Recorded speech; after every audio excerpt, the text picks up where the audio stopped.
Let us continue our meditation with the Buddhist loving-kindness metta meditation. We say this 3 times, the first time for ourselves. I'll say the line, you say it after me, should you choose to. This one is for ourselves. May I be free from danger. May I be mentally happy. May I be physically happy. May I have ease of well-being. The second time is for someone we love. May you be free from danger. May you be mentally happy. May you be physically happy. May you have ease of well-being. The third time, as a spiritual challenge, we say this for somebody against whom we have a resentment.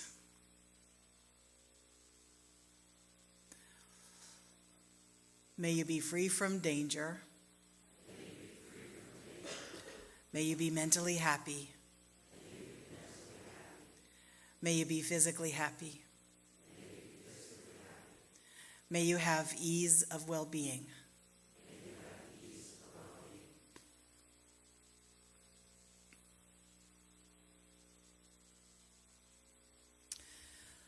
Last month, we embarked on a series about Buddhism, about the Eightfold Path.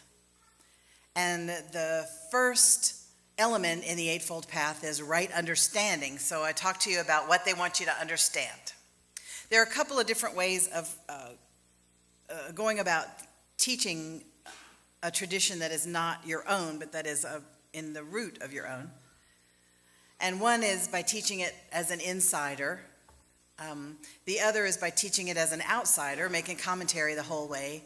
I'm kind of halfway in and halfway out, and I'm all the way in Unitarian Universalism, so I'm just going to teach it as a UU. So that'll be some commentary, I think, some argument, some admiration. What you're supposed to understand is the 4 noble truths. The 4 truths are that to live is dukkha, which is a word in Sanskrit that is very complicated, and it is usually translated suffering. To live is suffering. But it also encompasses worry, fear, aggravation, irritation, anguish, vulnerability, injury, longing. So to live is all of those things. All those things are not really pleasant things. One translation calls it out of joint. To live is out of joint, as if you know the way it should be, but it's not really that way. You just have a feeling that if it could just move a little bit, it would be right, but it's not really right. It's out of joint, and that's a very uncomfortable feeling for those of you who've had it. So that's the first noble truth. To live is dukkha, with all the things that means. Dukkha, suffering, comes from desire. Desire. So, if you want things, you're going to suffer. To end suffering, end desire. And release from suffering is possible if you follow the Eightfold Path, which I'm telling you about over the next many months. So the Eightfold Path is how you walk away from aggravation, injury, longing, anxiety, vulnerability, suffering, if you want to.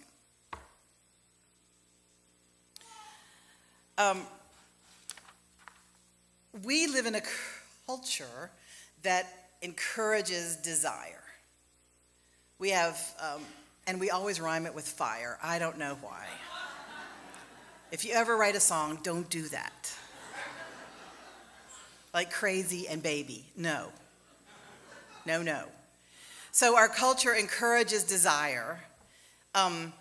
There's even a cable show that says, I Want That. That's the title of the show. If you don't watch television, you've got catalogs piling up on your doorstep that show you things that you might want, even though you didn't really even know you wanted them. And if you fly on an airplane, you have a catalog that shows you things you might want that you didn't even know existed. Things to fix fussy little problems that you never even knew there was a solution for. You're always supposed to want something. And if you do watch TV, you see these people who are just beautiful, whether they're scientists or archaeologists or police officers. They're gorgeous. And nobody's kind of dumpy or lumpy in the whole place. And they have these dramatic relationships, and even their troubles are kind of romantic and dramatic, and they get solved in an hour or two. And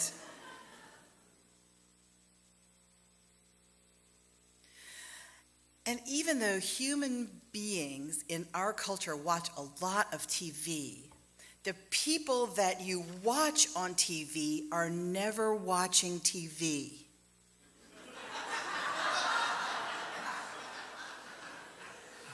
I just think that's interesting.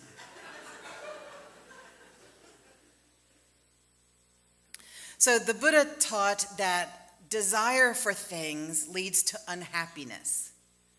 If you want not only just material things, but desire for security leads to unhappiness. Desire for happiness leads to unhappiness. Desire for anything, status, all of that stuff, affection, leads to unhappiness. And then if you have them, you want to keep them. If you don't have them, you want to try to get them. And all of that leads to this agita, to use a New Jersey word, this irritation, aggravation, the itch. You've got the itch, and it feels uncomfortable, but if you scratch it, it just gets worse. So how do you get rid of the itch? Well, I would like to not feel longing and anxiety and vulnerability and all of those things, dread, irritation, although I try to pretend that irritation is part of my charm. But I'm not really sure that it is. So I would like to get rid of that. And I hear from the Buddhists that in order to get rid of that, I have to get rid of desire. And so to get rid of suffering, get rid of desire. That just doesn't compel me. I have to trick myself by putting it another way. I like to say, to get freedom, learn contentment. That rings to me. I like the idea of freedom. Learn contentment. Okay. So that's not like getting rid of desire. That's like learning contentment, how not to scratch that itch. And then it'll eventually go away, they say. So the second element of the path that we're going to talk about today is called right intention. They all start with right or correct. Right intention. So the first thing you do is you have the understanding, and then the next thing you do is you make an intention, and an intention is like a lodestar to steer by, or it's like the compass that's on the front of your bulletin. If you have a compass, you know where you're going.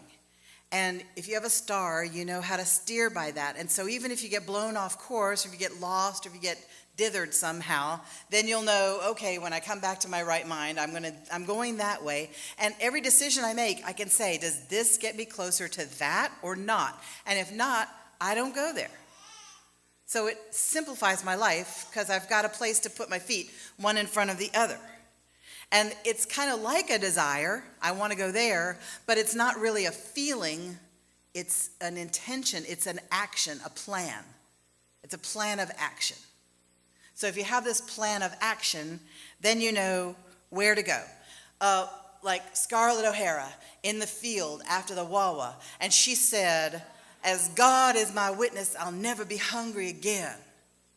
And that was the intention by which she made all her decisions there for the rest of her life. For the rest of the movie. She made all her intentions by what would keep her from being hungry again. Other people shape intentions, really some of us at such a young age. If you're in a chaotic family, you might go, I want security. And I want to do whatever I can to get security. If you live around a lot of anger, you might say, I am not living around anger anymore, not mine, not anybody's. And so you make all your decisions so as to avoid anger. Me, I don't want to live around paperwork. I make a lot of my decisions according to how much paperwork I'll have to do. That's not my main steering thing, though. Other people say, I'm never going to be hurt, brokenhearted again. I'm not going to love anybody. I'm not going to let anybody get close to me. I'm not going to be vulnerable anymore. So you make all your decisions according to that. It's just good to notice what you're steering by if you don't know. Marilyn Monroe said, I just want to be wonderful. I think that's an intention that can shape a life. A Buddhist intention might be to be at peace, or to be helpful to all beings. And if this is your intention, to be at peace, to live peace, you could create an environment that would bring you peace, and you would act in ways that brought you peace, and you would hang around people who brought you peace. And even if your actions weren't completely effective right away, you would at least be learning which ones brought you peace and which ones didn't, and which ones brought peace to your family and which ones didn't. And it would be as if you had a compass, or as if you were a mountain climber. You know, I'm obsessed by movies about climbing Mount Everest, and they have this rope that they will touch, that the actual Sherpas set the rope without having a rope, but a lot of the people touch this rope, and you know, you're stepping one foot in front of the other, and your brain is all deoxygenated. Is that a word? Anyway, you're getting stupid from lack of air, and you can't do anything but put one foot in front of the other, and you would get so lost if it weren't for your hand on this rope, and the rope is attached to where you want to go. So even if you get dizzy, even if you have to stop for a while, you get the rope and you go. And that is what your intention is. That's the thing that you hold on to. That's the thing that's attached to where you want to be. And if you keep your hand on it, you're going to get there. Right intention has three parts according to Buddhist teaching. One, the intention to end desire, or as I put it, to be content. The intention to have goodwill to all beings, and the intention not to cause harm. And so in order to be content, I think your first thought, or my first thought, when I read the Buddhist teaching, I think I have to let go of desire in order to be content. I have to let go of wanting things. No. That's not the way to go about it. Because as soon as you use your willpower to let go of wanting things, this big mule inside you wakes up and it starts working against you if you're anything like, I don't know, the rest of the human race. And so you have to do it a different way. And what the Buddha said was, in order to be content, you look at your desire with clarity. And if you look at your desire with clarity, what you're doing is you're seeing what happens. Okay, so I get that thing. What happens then? So I get this. What happens then? What are all the consequences? What are all the things that follow? Like, just say a simple one. I'd like to eat chocolate all day. So you go, okay, all right, that's good. That's your desire. You want to eat chocolate all day. What will happen then? Can you imagine, after having eaten chocolate all day, what will you feel like? You know, I'll feel pretty sick and sick at heart and sick of myself. So you go, okay, is that what I really want? No, not really. So if you say, or I want to be rich, I just want to be rich. And then you ask yourself, okay, when you're rich, how will that feel? You go, well, I'll feel at peace. Okay, so really feeling at peace is what you want. Or I just want to, I just want to get this, I just want to get these clothes that I love, or I want to get those boots that I saw, or I really would like to be completely safe, and I'm gonna make a safe room in my house. And so how will I feel when I get the safe room in my house and I can sit in there and know nobody can get to me? Well, I'll feel at peace. Okay, well, maybe peace is your goal then, rather than the safe room or the boots or the money. So just look at where you really want to go, and then what'll get you there. Does that make sense? And it's so sensible. It's not like, no, you shouldn't want that. Because because that doesn't really change anybody to say, I shouldn't want that, please. But what do you really want? That's a fun question, not an onerous question to go about. A lot of times we get ourselves into trouble, and what the Buddha says is that if you could be really clear about what you're doing, then you would get into less trouble. Well, there's a Harold Pinter play called Betrayal. I don't know if you know it, but there's a movie made out of it. And it's about an affair between a woman and her husband's best friend. So the problem with the story, though, is they tell it from the end. So the first scene in the movie is the two lovers standing in their apartment, kind of shuffling their feet and going, well, we don't use this anymore. You really want to get rid of it? I don't know. Did you pay the rent last? Did I pay the rent? I don't know. It's this mundane kind of question, and you can tell there's nothing but ashes between them. And it's painful to watch. And then, after that, comes the scene before, where it was their last time meeting, and it was really unsatisfying. And then it was the scene before that comes next, where her husband finds out about them. And then the scene before happens, and then the last scene in the movie is where they're at a party and they meet. Their eyes lock and they go, spark. And you want to go, no.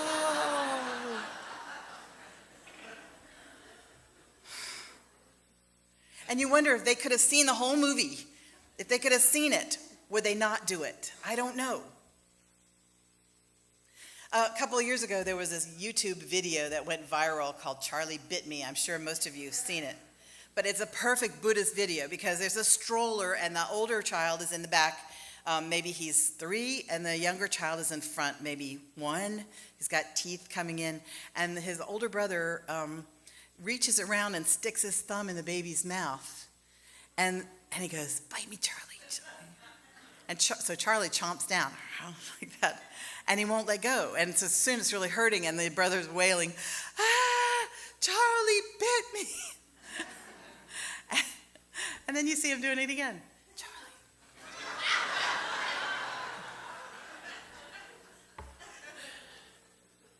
That's a perfect movie about human life, the Buddha would say. Because say you're a guy who feels isolated, and you feel like you've got no friends. Okay, so then somebody calls you, and you complain to them on the phone about how nobody ever calls you. And you don't have any friends, and your life is miserable. And so the person, having not had a great experience talking to you on the phone, hangs up and doesn't call again. And so this double-mindedness, this trying to be in a marriage and have an affair too, or this trying to be in a partnership and also not be in it and not commit yourself to it, or this trying to be in, have friendships and also indulge every single mood you have whenever you have it. That's double-mindedness, and that causes stress and suffering. So you have to decide what you want, and then you go toward that, so you're not kind of staggering all over the place, trying to have everything. You steer by something, because if you're this guy or this woman who is isolated, and then you're unpleasant to everybody who calls you on the phone, and then somebody points that out to you, you don't say, thank you, I didn't see that. You get mad, and you blast the person, you get hurt and angry and lash out, and then they don't ever do that again, and they leave you alone. Which, there you are, you're left alone. And so you have to decide what it is that you want, and you have to do the things that get you there. And you have to look all the way through your desires and see where they are going to lead you. Okay, so that's learning contentment, and then you have to commit to goodwill. And there are so many people that are easy to have goodwill toward, and then there are those people who are not as easy. And the practice that is suggested is this loving kindness prayer, this metta meditation that we do every Sunday, that if you have people against whom you do not have goodwill, you say this metta meditation for them, and really something changes inside you. And if it doesn't, it doesn't. Then you let it go. I love about Buddhism, it says, you don't have to believe anything, just try it. And if it works for you, great. And if it doesn't, great. Do something else. And then the last step is we intend harmlessness. We don't want to do any harm, so we give up violent and aggressive action. And we're supposed to even kind of notice our violent and aggressive thoughts and replace them with more compassionate thoughts. Like I have a friend, I think I've told you about him, that whenever anybody cuts him off in traffic, instead of cussing, he goes, "Bless his heart, I bet he just got out of the hospital." So you replace the violent thoughts with compassionate thoughts. And if you want to be mad all the time, you can be. If it doesn't make you unhappy, if peace of mind is not for you, that's fine. Then you just have to say, peace of mind is not for me. I'm going to try being agitated all the time. It kind of works for me, and it's not causing me pain and suffering. Then the Buddha would go, fine, that's great. You will find out what works for you by trying different things. And if you want to see what's messing up your life, you look right here first. And decide what you want after you walk it all the way through. And I hope you find it. Me, I just want to be wonderful.